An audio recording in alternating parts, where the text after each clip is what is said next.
धैर्य होता है, शांति से उस बात को समझो, सुनो, तो भगवान को याद करो, है ना। धीरज धर्म मित्र और नारी आपातकाल पर है चारी, जैसे रामायण लिखा। तो धीरज की परीक्षा होते है धैर्य, है। धीरज चौड़रपुर वाला कहाँ है? धीरज चौड़रपुर नहीं है, तो धीरज चौड़रपुर। तो धीरज धर्म मित्र नारी आपातकाल में पंखे चारी। आपके धैर्य की परीक्षा होती है आपत्ति काल। आप संकट में हैं, उस समय आपके धैर्य की परीक्षा होती है।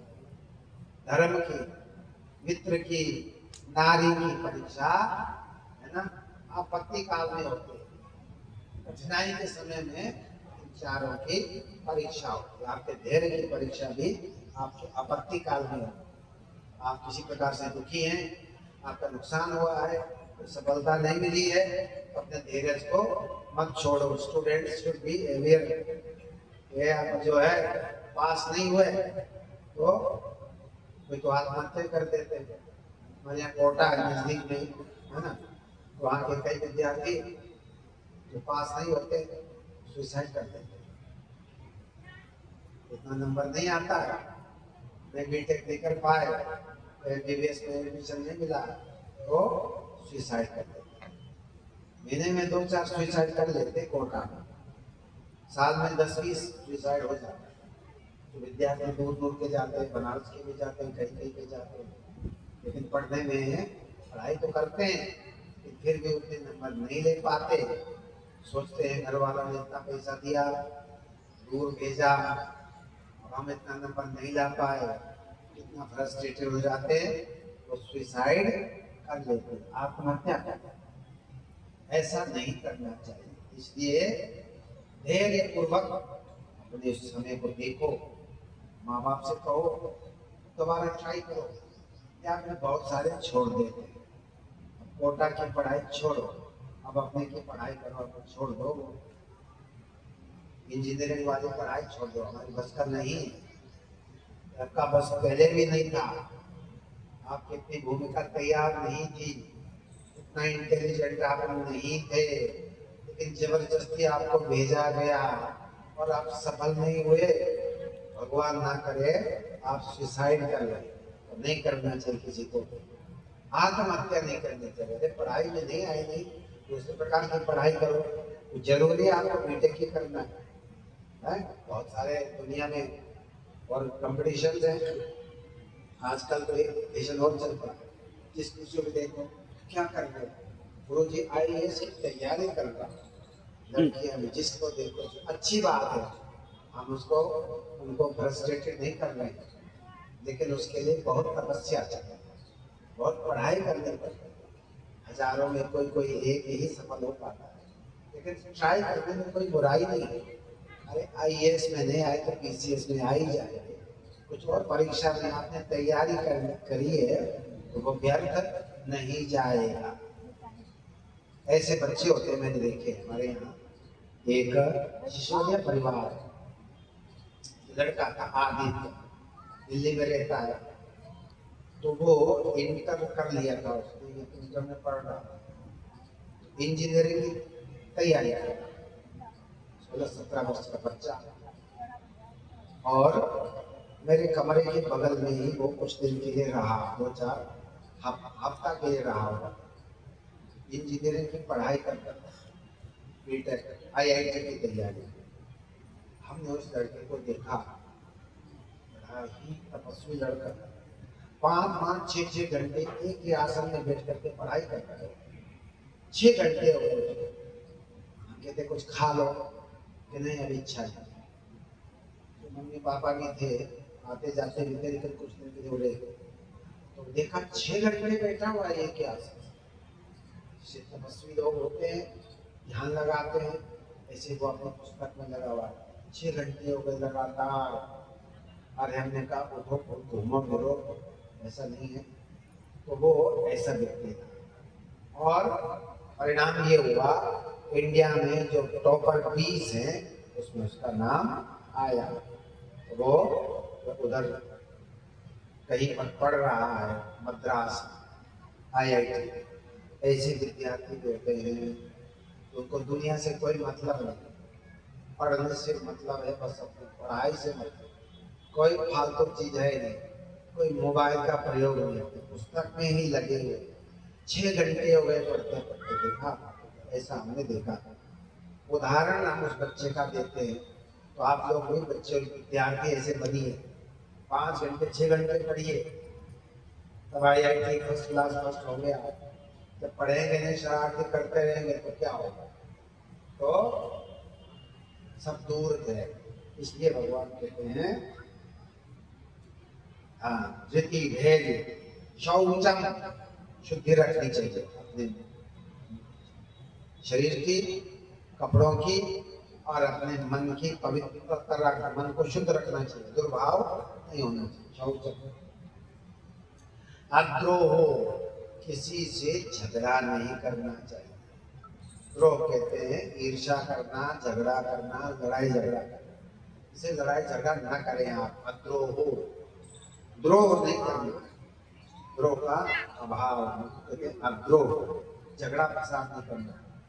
नातिमानिता, अपने को बहुत समझना कि हम बहुत बड़े हैं, बहुत बड़े रईस हैं, बहुत बड़े कुलीन हैं, बहुत बड़े घर के हैं, बहुत बड़े रईस हैं, हम लोगों में ये प्राय होता है। देखो बहुत समझते हैं, बाबूजी के घर का हो ना, मैं बड़े घर का हूँ, तिवारी जी चलता है, बड़े घर का है भाई, अपने को बहुत मानता है, स्वाभिमान होना चाहिए। बड़े घर के हैं बहुत अच्छी बात है, लेकिन अकड़ नहीं होनी चाहिए, भगवान मना करते हैं। ना अति मान्यता, मेरे सलूट करे, लोग जय जयकार करें, मुझे माला डाले कि बड़े बाबूजी, आप तो बहुत बड़े बाबूजी हो, बहुत बड़े घर के हो, हैं? अगर कोई आपको बड़े बाबू नमस्कार नहीं करता, आप नाराज हो जाते हो, ये मुझे नमस्कार भी नहीं करता, मैं बहुत बड़ा आदमी हूँ, तो ये उसकी इच्छा होती है। तो भगवान कहते हैं आप बहुत बड़े घर के हैं, लेकिन आपके अंदर ये इच्छा नहीं होनी चाहिए कि सब हम मुझे सलाम करें, प्रणाम करें। आप इच्छा क्यों करते हो? ये इच्छा नहीं होना चाहिए। अतिमानिता कहते हैं, अतिमानिता का मतलब मुझे लोग माने, मेरी धाक माने, मुझे पूजे, नमस्कार करें, चरण छुए, ये जयकार करें।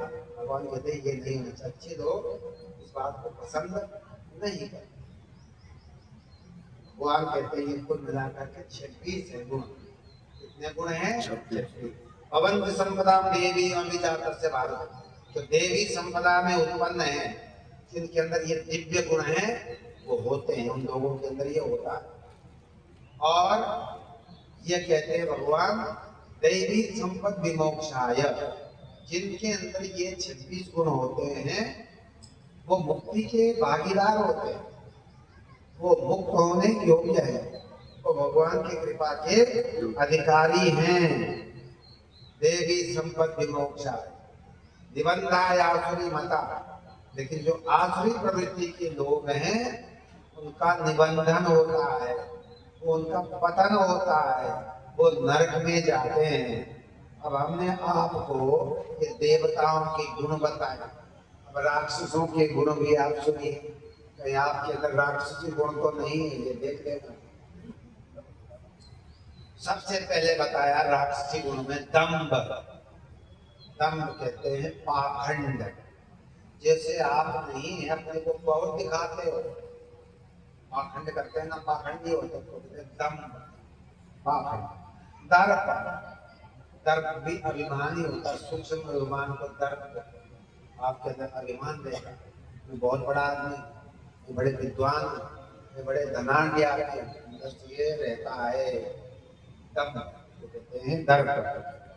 अभिमान, अभिमान तो दिखाई दे जाता है, अभिमानी व्यक्ति की हर हरकत पता देता है ये अभिमानी, वैसे बात करता है, ऐसे चलता है, ऐसे व्यवहार करता है।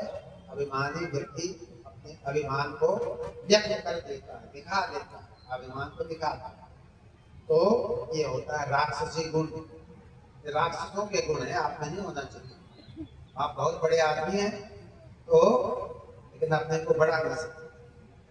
गुरुदेव एक बात बताया करते थे, कलकत्ते में गुरु जी का प्रोग्राम था।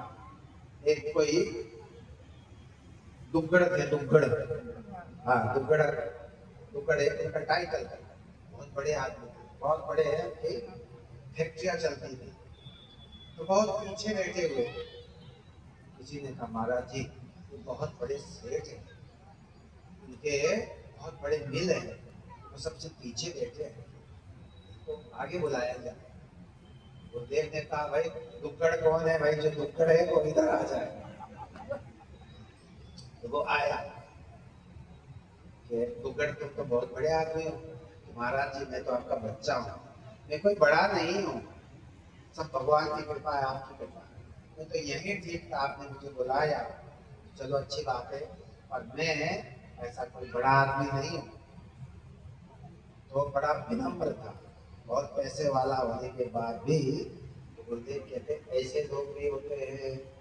तो कहने का मतलब अभिमान नहीं होना चाहिए आपको, क्रोध क्रोध नहीं करना चाहिए, क्रोध दुर्गुण है, बहुत बड़ा कमी है आपके जीवन में। क्रोध करते हो, लड़ाई करते हो हर समय, बहन भाई लड़ते रहते हैं, मम्मी पापा से लड़ते रहते हैं, टीचर से लड़ते रहते हैं, पड़ोसी स्टूडेंट्स आपस में लड़ते रहते हैं, ये क्रोध। क्रोध नहीं करना, लड़ाई नहीं करनी है। क्रोध जो करता है वो राक्षस है। क्या है वो? राक्षस। क्रोध करता है राक्षस। भगवान कहते हैं आसुरी संपदा है ये, क्रोधी व्यक्ति को अच्छा नहीं होता, क्रोधी व्यक्ति का तो पतन होता है। तो रावण की तरह क्रोधी है, रावण का नाश हो गया, इसलिए क्रोधी व्यक्ति का नाश हो जाता है। क्रोध नहीं करना चाहिए। पारुष्यम, पारुष्यम कहते हैं रूखा व्यवहार, रूखी वाणी, रुक्ष में रूखा व्यवहार करना। और अज्ञान, अज्ञान को जानते हैं, अज्ञान का मतलब होता है आपके चित्त में, आपके मन में अंधकार भरा हुआ है, अच्छी चीज को समझना ही नहीं चाहते, भगवान को आप मानते ही नहीं, आप कहते हो भगवान है ही नहीं, होता ही नहीं, जो कुछ दिखाई दे रहा है यही सत्य है। न स्वर्ग है, नरक है, न भगवान है, न गुरु है, कोई नहीं, जो कुछ दिखाई दे रहा है यही सत्य है। ये उसको कहते हैं अज्ञान। शास्त्र को भी नहीं मानते, गीता को भी नहीं मानते, वेद पुराण को भी नहीं मानते, क्योंकि वो अज्ञानी है। और अज्ञानी है इसीलिए वो राक्षसी है, राक्षसी प्रवृत्ति के लोग हैं, उनके अंदर अज्ञान रहता है, अपनी बात को ऊपर रखते हैं, हिंसा करना उनका धर्म होता है। जैसे आतंकवादी मारते, उनका धर्म हो चुका है। ये राक्षस कौन है? ये लोग राक्षस आतंकवादी, भगवान कहते हैं ये उनके अंदर अज्ञान है, दूसरे को मारते हैं, उनकी दुर्गति होती है, और मैं इनको नरक में डालता हूँ, फिर ये करोड़ों वर्ष तक कभी ऊपर आते ही नहीं। ऊपर आने की कोशिश करते हैं, मैं नीचे फेंक देता हूँ। मनुष्य तो कभी बनते ही नहीं है, नीचे वो आसुरी योनि में चले गए, राक्षसी योनि में चले गए। अब बहुत दिन हो जाएगा उनको, कई युग बीत जाएंगे, नीचे ही पड़े रहेंगे, कष्ट ही उठाते रहेंगे। और यदि ऊपर आने की कोशिश करें तो भगवान कहते हैं मैं उनको पटक करके फिर नीचे फेंक देता हूँ। ये अच्छी आत्मा नहीं है, इसलिए भगवान कहते हैं अज्ञान रहता है राक्षसी प्रवृत्ति के लोगों में, राक्षसों में। आप लोगों में ये प्रवृत्ति नहीं है, क्योंकि आप तो सत्संग में आए हैं, है ना। यदि ये प्रवृत्ति होती आप आते ही नहीं सत्संग में। आपके अंदर तो ज्ञान भरा हुआ, अज्ञान रहता है राक्षसों में, ज्ञान रहता है भगवान के भक्तों में, अच्छे लोगों में।